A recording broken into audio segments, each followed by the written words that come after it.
the past I've eaten my words, but I am concerned, and that leads us directly into the next story, which Oh, is exactly about another Yuga collection, separate to this heavy metal one that we just spoke about. So what happened was we've seen that they had their second trip that we mentioned last week. That it was about 6 days ago, so just after our show last week.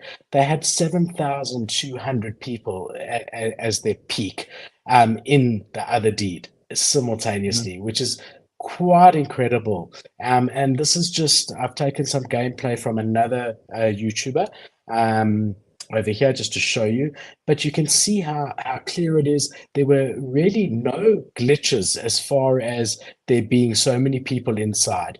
Their unique ability to hear different people based on how close they are was amazing. And I know it's not playing with sound now, but I have watched it with sound on various different channels.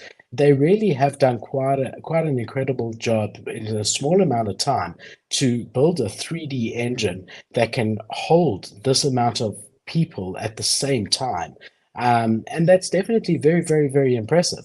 It really, really is. But what they've come out and said is that now everyone who owns an Otherdeed, so that's 50,000 people or NFTs at the moment, not unique owners, will be eligible to get a vessel airdrop to them. So now that's going to be another 50,000 NFTs.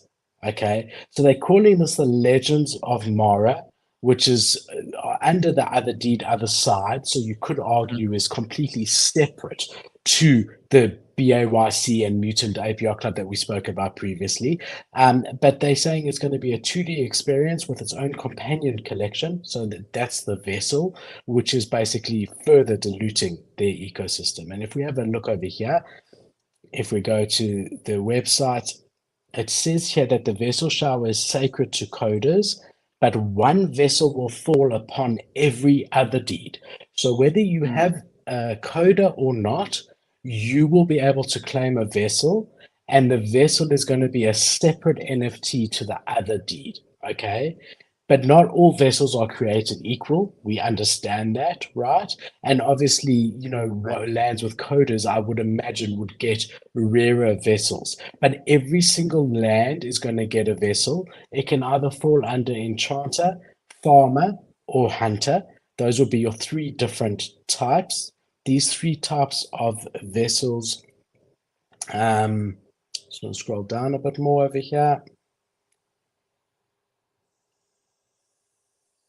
So the Enchanter vessel is hatched on Mara, grants buffs and bonuses, whereas the Farmer vessel, right, gives you fragments from Otherdeeds, and the Hunter Mhm. vessel will help you fend off violent threats or attacks. So the one's almost like an army to you, the other one's almost like your workers, your farmers, or people who can actually get things off the land.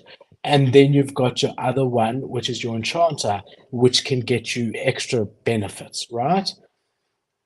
And here, if you have a look, it's called the Odiac, right? The evolution of the system. I mean, look, they're definitely telling a great story. The bottom line here is that there's going to be another 50,000 NFTs. So it's just following on from what we were saying, there is definitely a concern on my side of this increasing dilution. There really Here's is. the thing. I think so. Depending on, I think what's going to happen is we're going to have factions of NFTs.